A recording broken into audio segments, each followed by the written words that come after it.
étaient plus jeunes, nos parents nous interdisaient de marcher avec des personnes plus âgées, des personnes qui ne suivaient pas le bon chemin, comme on disait, qui n'écoutaient pas les parents, qui ne faisaient pas ci, qui étaient un peu tête en l'air.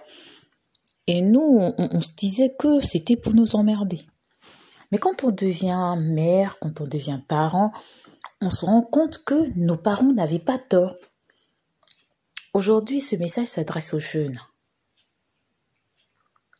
Ce qui se passe aujourd'hui, le phénomène qu'il y a aujourd'hui, c'est que les hommes plus âgés, ça peut être les gens de la même génération, ils vont vers des jeunes filles de 15-16 ans. Ils font en sorte que ces jeunes filles tombent amoureux, ils les offrent des cadeaux, ils leur font croire qu'elles sont des grandes filles, en tant que ce sont des petites filles. Et après, ils les asservissent et les mettent à la rue, les mettent à la prostitution. Beaucoup de filles le vivent.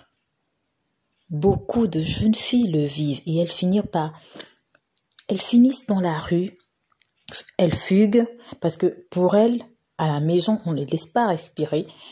Donc, elles vont vers ces personnes. Il est important que nous parents parlions avec nos enfants. Discutons avec nos enfants, écoutons nos enfants. Des fois, les enfants veulent nous dire quelque chose, mais on est tellement imbus de notre responsabilité de parents. On est convaincus que c'est nous, les parents, qui connaissons mieux ce qui est pour nos parents. Mais deux fois, écouter nos enfants, c'est important.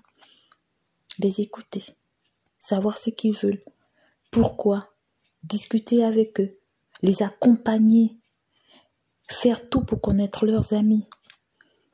Même quand il faut dire que quelque chose n'est pas bon, qu'on ne doit pas marcher avec quelqu'un, il faut le faire dans la bienveillance. C'est vrai, c'est facile à dire. Il faut le faire dans l'amour. Tout ça, c'est vrai, c'est facile à dire. Mais il faut qu'on apprenne à le faire.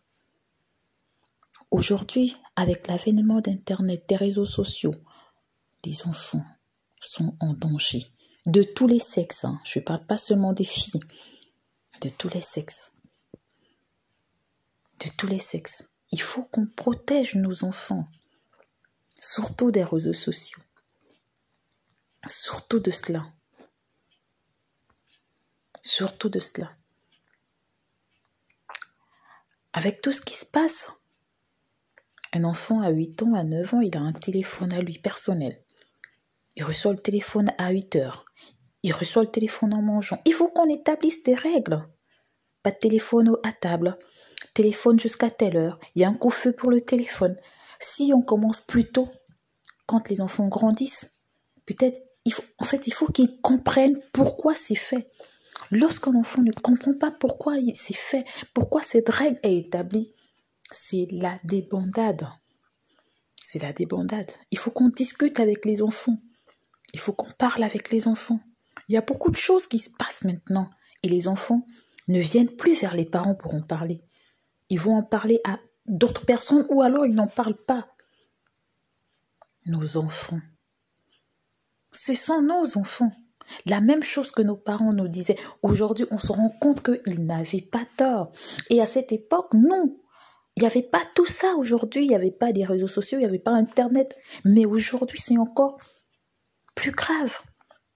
Il faut instaurer la discussion avec les enfants. C'est vrai, il faut sévir, mais pas n'importe comment. Il faut savoir à quel moment sévir.